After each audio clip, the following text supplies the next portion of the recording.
Hello friends, welcome to this evening's London CND webinar, the India-Pakistan conflict over Kashmir, a persistent nuclear threat. I'm just going to say a word for a few minutes while we admit other people into the meeting. You'll have noted that this meeting is being recorded. We've got two excellent speakers this evening. I'm going to introduce them in a moment. Each will have 15 minutes for their opening remarks, followed by a question and answer session, so they'll have the opportunity to come back and say more. As both of them will tell us all, there have been military exchanges over Kashmir since partition in 1947. The 5 days of military clashes that followed the attack on Pahalgam ended in a ceasefire on the 22nd of April. We've called tonight's meeting because the ceasefire is a fragile one. There have been many hostile exchanges between India and Pakistan, and there's no reason whatsoever to expect that what happened in April will be the last. Pahalgam underscored not only how volatile the relationship between India and Pakistan is, it also highlighted two further aspects of the hostilities between these two neighbours. The military exchanges included the use of drones, AI, and other modern technological instruments of war. And it showed us the increased danger that's posed by these modern technology devices at the service of India and Pakistan in future conflicts, just as we've been aware of their use being tested in the Ukraine war and in the Middle East. But perhaps most of all concerning is that we're reminded of the nuclear risk this conflict poses across the whole region. By the end of the 1990s, both India and Pakistan have become nuclear weapons states, and I think Achin will be saying much more about that when he speaks. They've got an approximately balanced nuclear arsenal of around 200 warheads each, and that's more than enough, and I think most of us on this call realise, to lay waste to South Asia. So you're going to be hearing more of that from both of our guests. So let me introduce our first speaker. Achin Vanaik is a fellow of the Trinational Institute and an active member of the Coalition of Nuclear Disarmament and Peace India. He's got a long and impressive list of publications to his name. Achin is a retired Professor of International Relations and former head of the Political Science Department at the University of Delhi. He's also of particular interest to our audience, I think, a co-recipient of the Sean MacBride International Peace Prize in 2000. So, I will be introducing Murad before he speaks, but for now, welcome Achin. In particular, thank you for joining us from Delhi at what for you is a very late hour to participate in the meeting. The floor is yours. Over to you. Thank you very much, Carol, and thank you for inviting me for this important webinar. Kashmir issue is the reason why there has been a continuous hot, cold war between these two countries, unlike, if you like, the situation between any other pair of nuclear weapons powers. And because it's at the core, it means that if we want to move towards some kind of sanity, this issue will have to be taken up. I'm not going to talk too much about the Kashmir issue, although it is central, but we can just, in the question and answer session, I can give more elaborate details about it. Let me just say that from the very beginning, this was a clash after partition and after the emergence of Pakistan and India as two independent powers. Both were determined to have Kashmir as their part. And unfortunately, this led to lots of confrontations and wars. The way that the British colonial regime um, left a situation in Kashmir of tremendous internal strife. Mm. You had a Hindu king of a majority Muslim state, province, except that there were also very substantial Buddhist and Hindu minorities, which were majorities in their part of the territory. In any case, to cut a long story short, you had disturbances inside. You had the Hindu king asking for support from the Indian government at that time because there was a military incursion from Pashtun tribals uh, aligning themselves with those that wanted to overthrow the king. And of course, India said that unless you accede to us, formally speaking, we can't help you. This took place. The Indian forces went in, they sought to expand. There was a call for support from Pakistan. Pakistan forces came in. You had the 1948 war, and there was only a ceasefire there because of the intervention of the UN that took place. And that was the first of four wars over Kashmir, well, three wars over Kashmir, and four wars altogether between India and Pakistan. And the last war that took place and subsequent military clashes after that have taken place when both of these are nuclear weapons powers. So let me shift to the question of how South Asia became nuclearized and what are some of the things that we can do about it. Countries that go nuclear, basically, although they all say that we are doing it because we have an enemy to confront and so on, countries, basic reason for countries going nuclear is either because of certain considerations of self perception or concerns about threat perceptions. So the United States is the first country to go nuclear. And that, of course, is not because some other country had nuclear weapons, but because it said we have to be the top dog after the nuclear comes. There's communist Soviet Union and so on. When you talk about the Soviet Union, they did it because the United States had it. Threat perception was most important for them. If you're talking about China, earlier on, the Soviet Union helped China to acquire the capacity to have a bomb. But then later on, in the early 60s, there's the Sino Soviet rift. So China feels threats from both the United States and Soviet Union and goes nuclear in 1964 with its tests. If you're talking about Britain and France, well, they're basically much more related, like the US, to self perceptions. By having nuclear weapons, we will sit on the high table of important world powers and so on. I mention this because India, actually, the reason why India went nuclear, well, I should say, it had its first nuclear test, which it called a peaceful nuclear test in 1974. And then why the BJP regime, which is a Hindu national regime, had tests and went openly nuclear in 1998, did not have to do so much with threat perception as it had to do with self perceptions. We have to be an important power and so on. After all, China got its bomb in 1964, and India had a nuclear test in 1974 by Mrs. Gandhi, the prime minister, mainly for domestic reasons, because she was under a lot of pressure politically from the national railway strike and from an anti corruption movement. And therefore, she wanted to show that she was important and to gain some domestic popularity. But she called it a peaceful nuclear test. Mm. If you look at the wars between India and Pakistan, the first war, as I said, was in 1948, and you have an interesting pattern in subsequent wars, and that is that of an external mediation and calming things down. In 1965, again, there were clashes between India and Pakistan, and this time it was the Soviet Union at Tashkent that actually played the role of calming things down.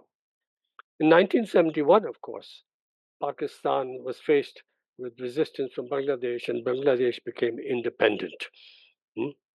And a very good thing, a very important thing that took place over there.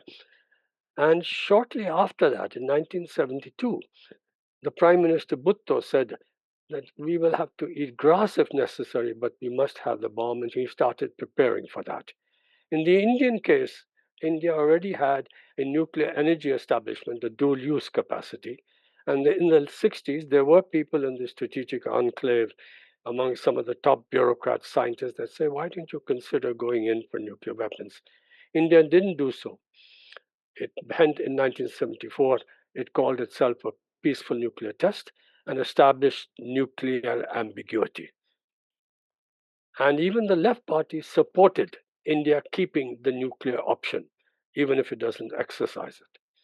The one political party that always said we must have the bomb was the forerunner of the existing BJP, which rules India today. And that was the party called the Jan Sangh, the Hindu Nationalist Party, which incidentally wanted to have the bomb even before the Chinese had their bomb. In other words, it was related to questions of self perception, self aggrandizement, and so on. And in fact, in early 1990s, I wrote a book saying that if BJP comes to power, they're going to go for the bomb. And that, in a sense, is exactly what they did in 1998. And when they got the bomb, there were many leaders of the BJP that said, we've shown Pakistan, Pakistan can't have the bomb. Hmm? And then, of course, a few weeks later, Pakistan also had its nuclear tests, and you had two nuclear powers here. And in 1999, you had the first war between two nuclear powers, which was really mediated, and a ceasefire took place because of the US Clinton intervention, telling the Pakistanis to withdraw and then calming things down. And this pattern of external intervention is very important to understand here. So that was 1999. You had continuing tensions after that, and if you look at what happened more recently, that was the first time that you had nuclear weapons powers fighting with each other. There was earlier Soviet Union and China fighting on the question of the Usuri River border. But that was not so much a cause of the hostility between these two countries as much as a reflection of it. In that sense, it's unlike Kashmir, which is at the heart of the hostility and tensions between India and Pakistan. So, in the case of the Soviet Union and China, once the Cold War ended, once things improved, there was no problem in solving the Usuri River dispute. You just draw a line through the middle, and one side is yours and the other side is ours. In the Indian case, of course, this is not the situation. And after the 1999 war, you've had tensions, you've had attacks from groups in Pakistan, but let's understand very clearly that they have had some support locally. Because although Pakistan, for a long time, has always been ruled by the army being the boss at the back, with different civilian regimes having variable freedom of movement and the capacities to install a certain degree of democratic rights and so on. Except for a short period after the formation of Bangladesh in 1972, when the army was discredited, mm, it's always been the Pakistan armed forces that have been the real bosses, and they've kept a control over their part of Kashmir uh, through repression. But it's really in the Indian side that you've had much greater turbulence in the Indian part of Kashmir. In the case of India, it established some kind of a liberal democracy. Kashmir was supposed to have constitutionally certain important autonomous freedoms and rights, which were, of course, from the very beginning seriously eroded and further eroded even by governments before the BJP came to power. But the BJP, because of its Hindu nationalists and sort of foundational exclusivity and its inherent Islamophobia, and therefore a very ingrained hostility to Pakistan, has, of course, made things worse. And because of the repression that took place in the Indian side of Kashmir, as they eroded whatever rights existed over there, set up puppet governments, rigged elections. You had, if you like, huge resistance locally. And one way of understanding it is that the Kashmir problem in the Indian side has been created, the troubled waters have been created by India, by the Indian government.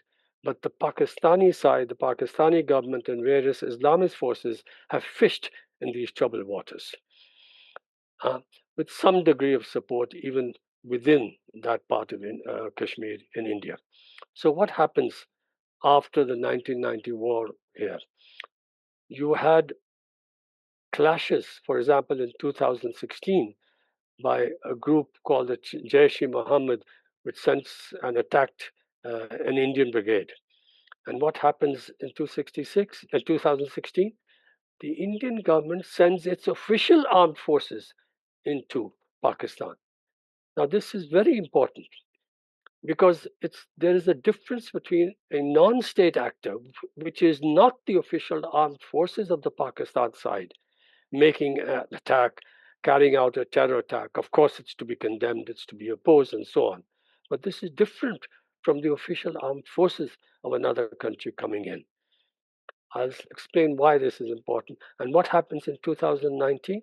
The situation gets worse in the sense that, again, you have a suicide bomb that kills 40 odd Indian Central Reserve Police forces. And the Indian government sends a plane deep into the territory of Pakistan to carry out a conventional bomb. And again, this is the first time that one nuclear power sends a plane deep into the territory of another nuclear power and carries out a bombing attack. There were skirmishes, an Indian plane fell down, the pilot was captured, but the pilot was returned, and therefore there was a certain ease, a ceasefire there. Then you have the latest development.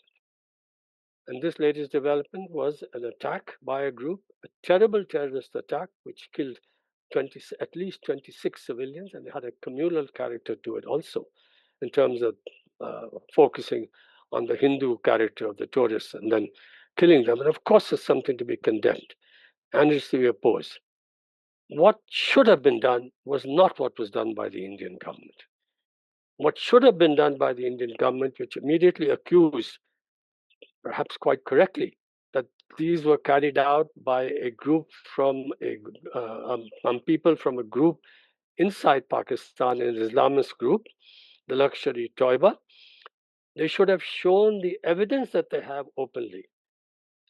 And Pakistan government said, let's have an impartial international investigation into this, but did not say that India should be part of it, which of course India had to be part of it. But India should have actually shown this evidence so that you could have a case and insisted on distinguishing between the Pakistani people and the Pakistani government. And it is one thing to try to get international support and to provide sanctions against the Pakistan government and so on.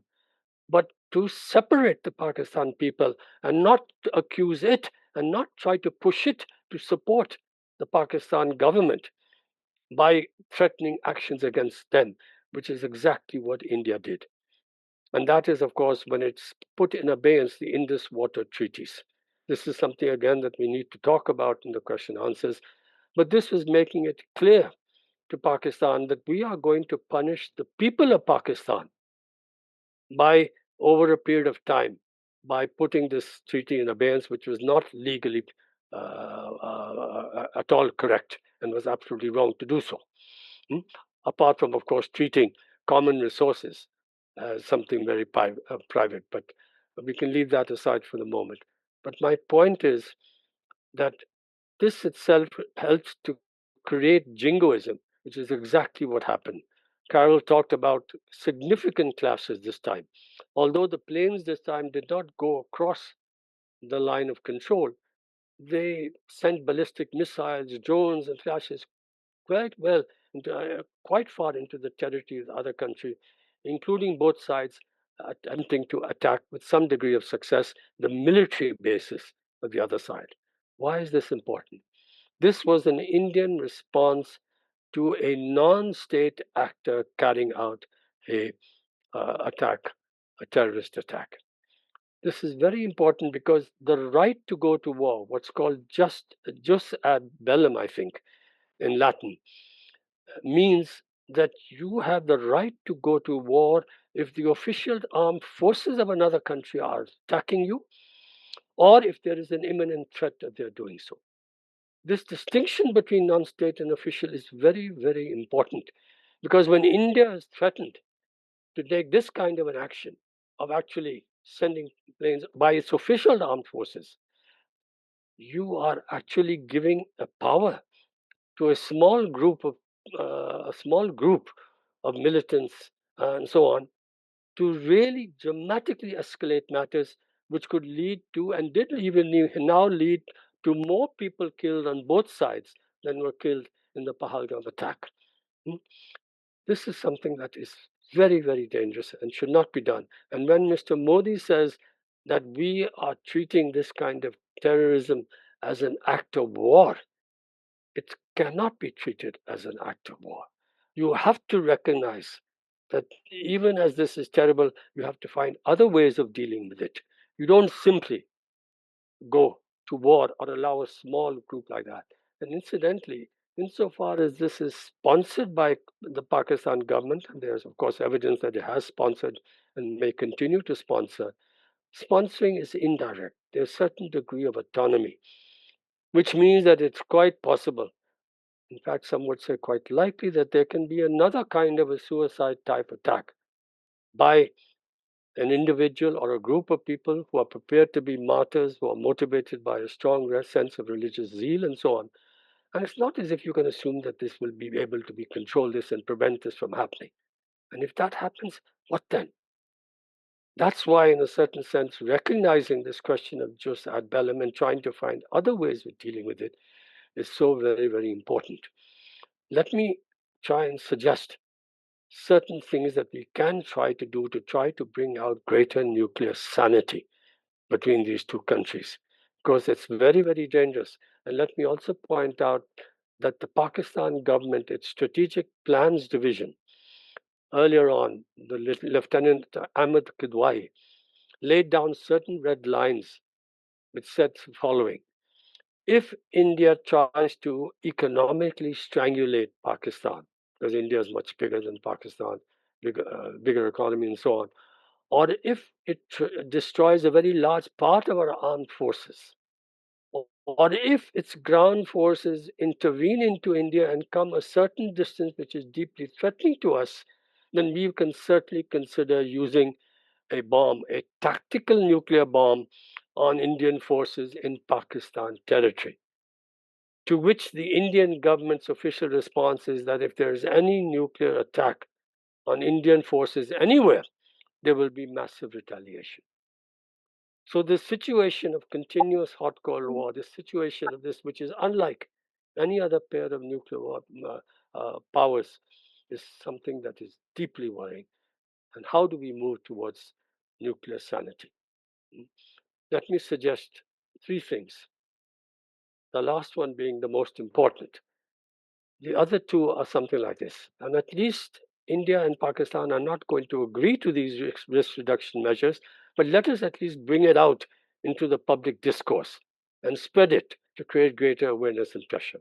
Number one, let there be a demilitarized zone of a certain width on both sides of this line of actual control. And let it there be UN peacekeeping forces. In 1948, the UN set up a UN military observers group, which is not the same thing. And India has, in fact, since then, this government has said to the Indian militaries on the Indian side, you get out. It's still there in Pakistan, but it's not really something that can do much. What's required are peacekeeping forces on a demilitarized zone, but that can only happen if both countries are agreeable to it, which they're not going to be. But at least let us raise it and stress the importance of this. The other thing is actually a revival of two proposals, one made by India, the other made by Pakistan earlier on. India said, which has a no first use doctrine, said to Pakistan, for your nuclear weapons, you should have a no first use. And Pakistan in the past has said to India, let's have a no war pact. Towards the Indian responses, but these incursions by groups and all, this is covert war. This is, and now Modi is saying it's an act of war. No, this is a big difference, as I've said, between this and that. Why not at least press or raise in public discourse a simultaneous no war pact and a simultaneous no first use? India, you accept the no war pact, Pakistan here. But let me come to what I think is the most important way, which is quite doable for bringing Please about draw great to a close. sanity Achin, in please this. draw to a Yes, close. 1 minute. sorry, Please one draw to minute. a. Let me just. I'm sorry. You have 1 minute. Hello. Yeah, I will just end with this suggestion. A nuclear war will be devastating for Bangladesh, Nepal, other countries. What about Bangladesh moving in the direction of declaring itself a single state nuclear weapons free zone like Mongolia? I mention this because you have in 2011 a former MP in the earlier political party who is currently a co-president of the Parliamentarians for Nuclear Non-Proliferation and Disarmament (PNND), a co-president who actually put forward a private member's bill in Bangladesh for Bangladesh to become a single-state nuclear free zone. It didn't. But you have a new government there. There's absolutely no reason why two Nobel Prize winning organizations internationally, the Physicians for the Prevention of Nuclear War, who have a branch in Bangladesh and have a branch in India. The head of the branch in India is currently the co president of the Physicians for Prevention of Nuclear War. You also have ICANN for TPNW, which Bangladesh has signed and ratified. Why should there not be an international delegation comprising representatives from these two organizations to come to a conference which the Bangladesh branch of the physicians can actually set up, representatives from the CNDP in India and from anti-nuclear groups in Pakistan, as well as from CND, could also be part of that, and then to talk to senior people and leaders within the Bangladesh government and say, why don't you think about having a single state nuclear weapons free zone? And ask Pakistan and India to actually sign the protocols once you have it. Because India has said it wants to sign the protocols of the Bangkok Treaty, the Southeast Asian nuclear, because it does not have de jure recognition as a nuclear weapons powers. And it thinks that by being accepted to sign protocols of the Bangkok Treaty, it would be moving in this direction. So if Bangladesh were to set up a single state nuclear weapons free zone, which it can do, and it has capacity to resist pressure from India and Pakistan not to do this in a way that is very difficult for Nepal to do this. Furthermore, this government in Bangladesh has said that we are going to amend the Bangladesh constitution. Well, then you have an opportunity for the first time to do something that Mongolia did not do. And that is become the only country in the world which has in its constitution a declaration that Bangladesh is a single state nuclear weapons free zone. This would be a great political slap in the face of both India and Pakistan, and it would be an internationally resonant move towards trying to bring out greater nuclear sanity in South Asia. Thank you very much. Thank you, Achin. That was a really lucid presentation, some very interesting ideas. And what struck me, and I'm sure other people in Britain, is how relevant your points in relation to India and Pakistan are to other conflicts in the world today. So thank you very much. We come now to our second speaker. Murad Qureshi is known to many of us already as a former London Assembly member and a past chair of Stop the War Coalition. He was born and brought up in Britain. His family hails from Bangladesh, and Murad maintains a keen interest in South Asia. He's a board member of BRAC UK, part of an international organisation helping local communities tackle extreme poverty, illiteracy, disease, social justice, and he specialises in environmental economy. Thanks very much, Murad, and over to you. Well, thank you, Carol, for that introduction, and thank you, Achin, for that insightful overview of how we should see things in South Asia. I'll just start with, from my perspective, watching the two nuclear powers in South Asia fight it out almost continuously every so often. I mean, it's essentially Kashmir is essentially a regional to territorial dispute, which has potentially global security concerns and issues, and that's why on several occasions when there have been interventions by various parties. But I think the first thing to do is, in my slides, I think, is to show people a map of Kashmir. I'm a map person, so if you could put up the first map, Daniel. I just put this up because I think it does help to appreciate the issues. And another thing which I don't think people really appreciate, the Chinese presence there as well. But that's probably a discussion for another evening. But the Kashmir itself is got about 13 odd million people over about 220,000 square hectares. The orange bit is the Indian-controlled part of Kashmir, known as Jammu and Kashmir, and the green part is the area that Pakistan has got in control in the map. Now, many of Pakistanis in the UK come from this green slither on the left, Assad Kashmir, which is where Mirpur is. And so this is a very live issue for them. If you go up and down the country to northern cities, certainly, I dare say it does come up. And then if you go nearer to the Chinese border of Kashmir, you'll see very clearly there territory has been ceded to them by Pakistan in the early 60s, as well as them having a chunk of Kashmir at the very top in Ashir Ching. But that's a geographical area. It's at the very top of the head of India, and it's also got a very important impact in terms of water resources, which I'll show in a subsequent map.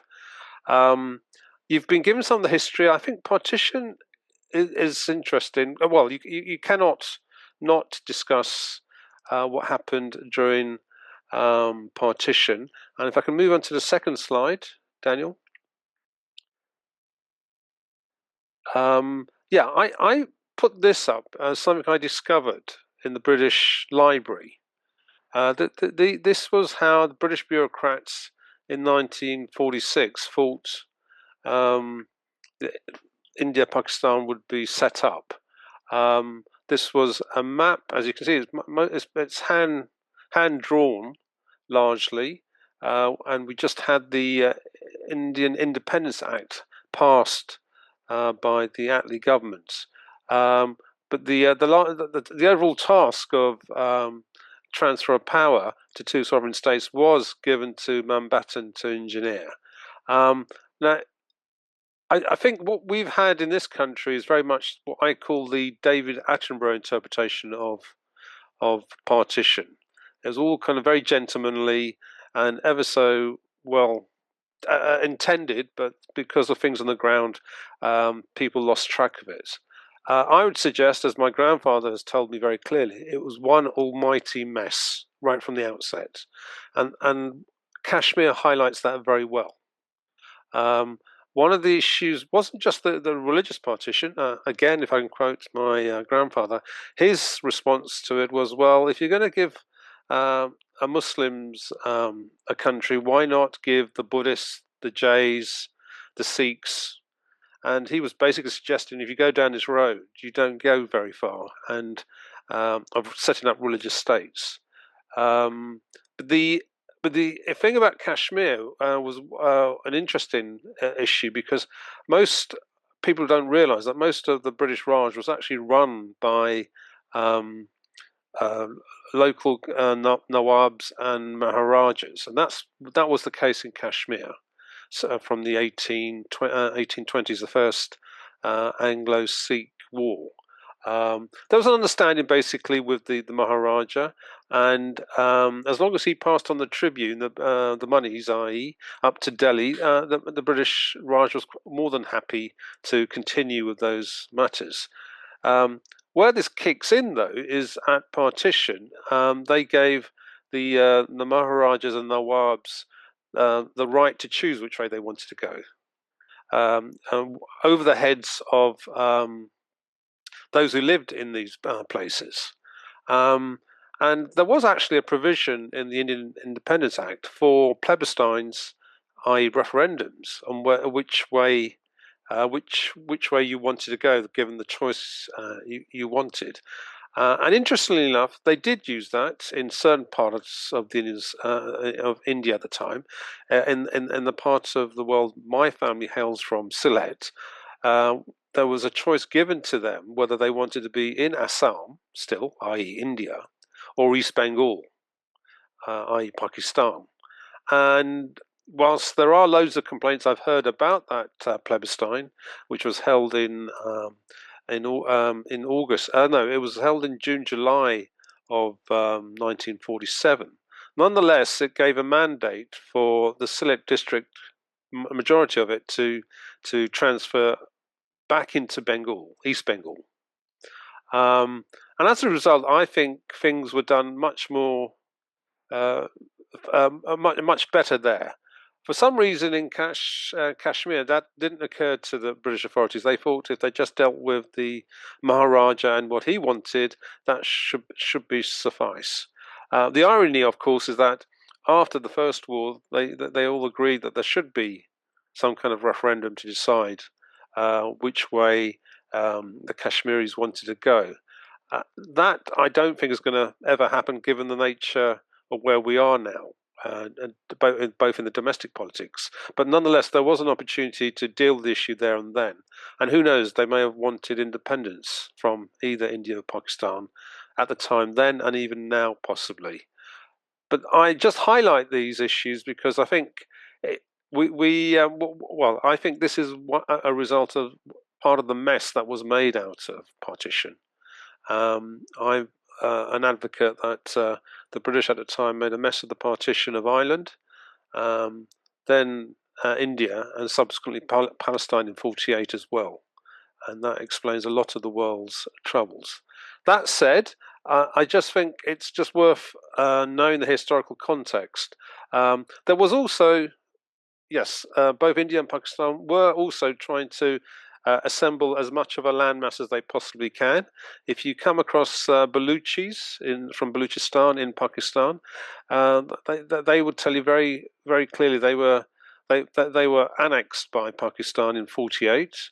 And there were similar things that India had to do, obviously, with Hyderabad and Goa subsequently as well. It didn't make sense to have a whole a middle bit of your country have dare I say, a potential independent country in the middle of India. So I don't point the finger at the Indians and Pakistanis here. I think the whole notion of how the British Raj did partition was completely on the wrong footing, and it didn't help that we had incompetent people like Mountbatten doing it at the time, with not much overview. I'm sad to say from London, because I think the British government, the Labour government, then was more concerned about the domestic agenda than what was happening on the subcontinent. But the point I'm trying to make here is very clearly, I think the Kashmir situation, nuclear threat, is very much a product of the mess that was left at partition by Mountbatten and his officials leaving the show. I mean, this map, for example, doesn't show you the impact of the Radcliffe line, which were drawn through Punjab and Bengal to determine the new states on the basis of religion, which I would suggest was solely the wrong basis and should have been done geographically. Which takes me to my third slide. One of the things that happened in this latest run of this dispute, as was mentioned earlier by Achin, was the Indians brought in the waterways agreement that they had from the early 60s, if I remember rightly.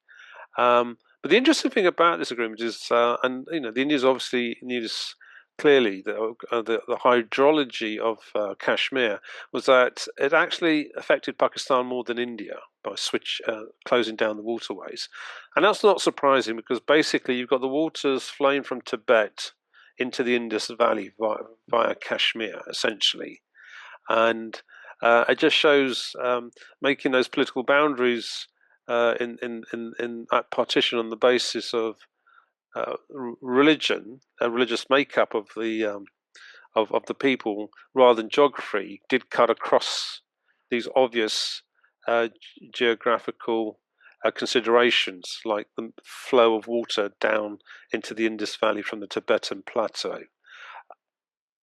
I think that was an interesting ploy by the Indians. I don't know if they will have other things like this in line, but it just shows how I think the physical landscape influences what can or can't be done in militarily, dare I say, in locations like Kashmir. But given it had such a prominence, I think it's something we shouldn't forget. And there's no doubt the impact on the Pakistan side of administered Kashmir was much more profound than it was in India. By closing some of the dams, it was quite clear it was a card that the Indians had, which I don't think the Pakistanis ever anticipated being used. Next slide, please, Daniel. We've gone over some of the previous wars that we've had. I think it's just I just put it in a table form because that's the way I deal with things, and I just think it's. But this shows that this has been a recurring dispute, as Achin has mentioned. The first war was it was immediately after partition in 47-48. The key triggers was the Maharaja's succession to India, and then Pakistani tribes making a claim to Kashmir by going into Kashmir. It was a UN mediated ceasefire line at least agreed for the division of Kashmir, and there were also many resolutions passed about plebiscites and what have you, which are still on the UN books. The mid-60s was the second Indo-Pakistan war. It was Pakistani's Operation Gibraltar, inciting uprising in India, in the Indian part of Kashmir. Again, the stalemate, UN supervised ceasefire with a Tashkent agreement. Interestingly enough, actually, in this more recent instance, the Iranians offered to assist, as well as the Americans, with diplomacy on the phones. More recent, in the late 90s, again, we had a similar war between the two on a conventional basis, with the infiltration of Pakistani soldiers and insurgents across the line of control. India did regain and then lost some territory through the pre-conflict status, but that was restored after US intervention. So the US have actually historically kept an interest in this part of the world, and even last month, I think President Trump made his efforts on this front. I understand. We've mentioned the 71 war, which was essentially in on the east flank in what is now Bangladesh, what was then East Pakistan. But the Pakistani army did hit Indian Indian airfields in the northeast, in the northwest of India, and that was the basis on which the Indian army intervened and moved into East Pakistan, and Bangladesh was liberated on the 16th of December, 1971. So that's just a rundown of all the conflicts that we've had between India and Pakistan on a conventional basis. And I dare say I should have added this last month's disputes here as well, and we may well be adding even more conventional conflicts. But the difficulty is also dealing with the potential of them becoming nuclear wars, and that moves me to my next slide. Thank you. I think Carol, you mentioned actually that in terms of warheads, they've got a similar amount of stockpile. The Indians they've just got a few more.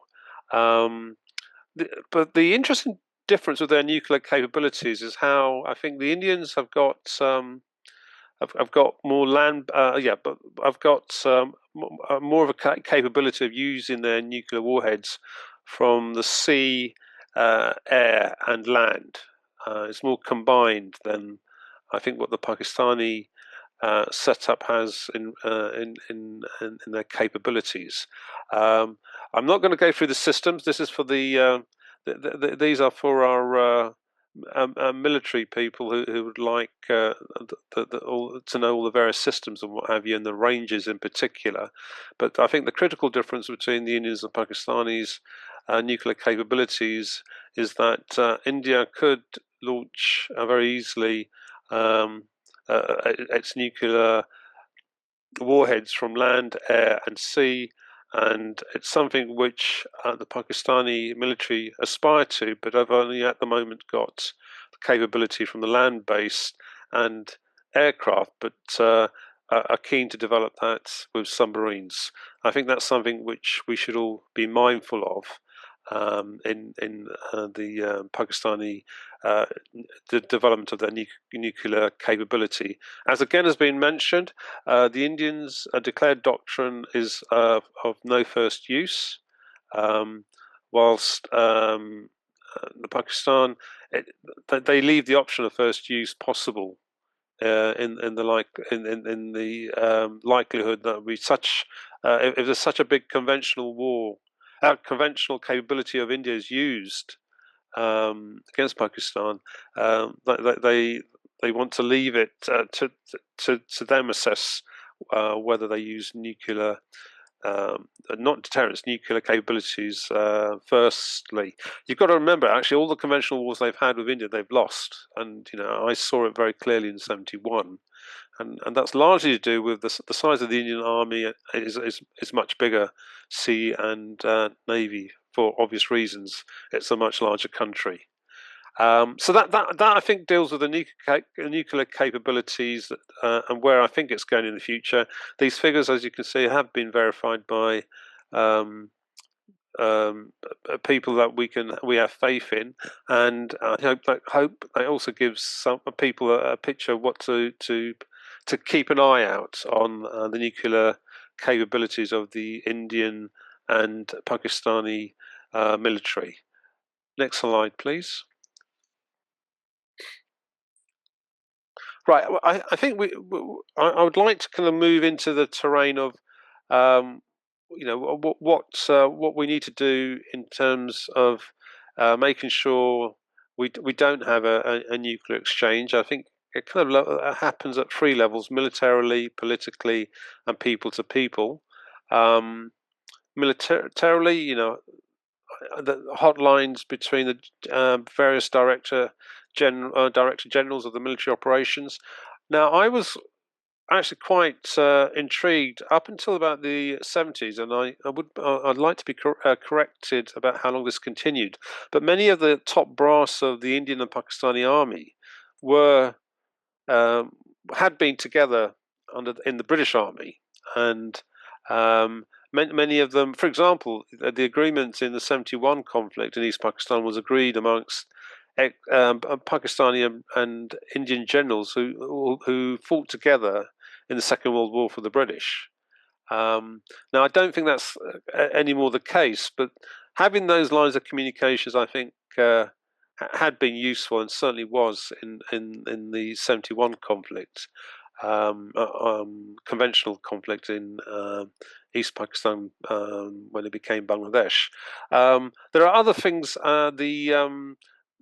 that came out of 71. I think there was a similar agreement soon after that, which also gave some agreements on the prohibition of attacks against nuclear installations and facilities.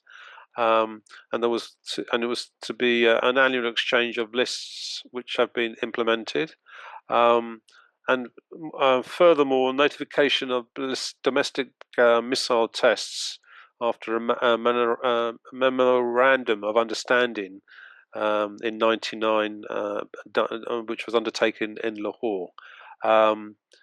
Which I understand exists, but the implementation can be inconsistent. I've touched on the similar agreement of 72.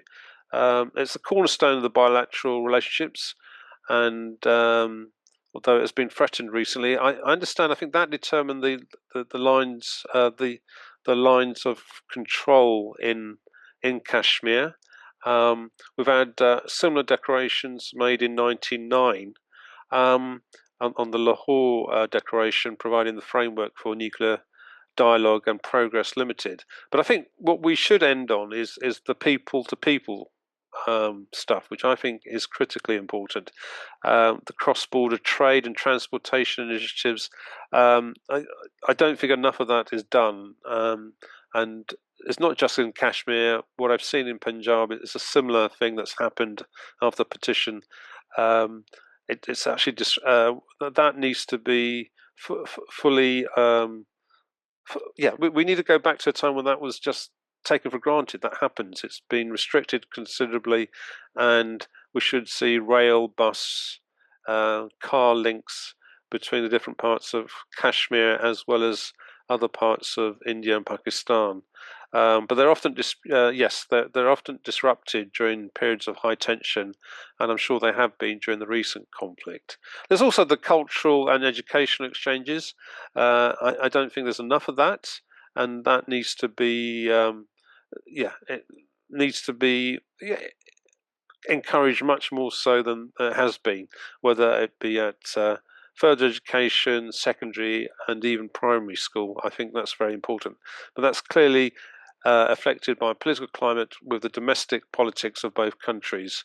We know where the Modi government is now. We know where the Pakistani military is. But I think we should make the best endeavours to make sure that those exchanges happen continuously. And my next slide, the final slide, I'll come to an end here. Just some things I think CND can do usefully here in London. I think there is a need for engagement with South Asian diaspora on this issue, and I think this could be the issue that helps. I do think us arguing clearly against nuclear proliferation is something which they will sign up to quite happily.